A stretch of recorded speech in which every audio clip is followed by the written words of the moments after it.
اللہ من الشیطان الرجیم بسم اللہ الرحمن الرحیم۔ جوتے پہن کر نماز جنازہ پڑھنا جائز ہے یا جائز نہیں ہے؟ تو یہ ہے کہ جوتے پہن کر نماز جنازہ پڑھنا جائز ہے، کوئی حرج نہیں ہے۔ لہذا طہارت کا کلی قانون ہے کہ ہر وہ شے پاک ہے جس کی نجاست کا علم نہ ہو۔ تو لہذا کلی حکم یہ لگایا جائے گا کہ جب تک آپ کو اپنے جوتے کے نجس ہونے کا یقین نہیں ہے نا، تو اس وقت تک آپ جوتے پہن کر نماز جنازہ پڑھ سکتے ہیں۔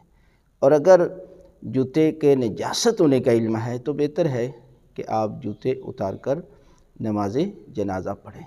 اور نماز جنازہ میں وضو کرنا بھی شرط نہیں ہے، وضو کے بغیر بھی ہو سکتا ہے، اگر وضو کر لیں گے تو بہتر ہے۔ اسی طرح اگر آپ جوتے کے ساتھ ہی نماز جنازہ پڑھتے ہیں تو کوئی حرج نہیں ہے۔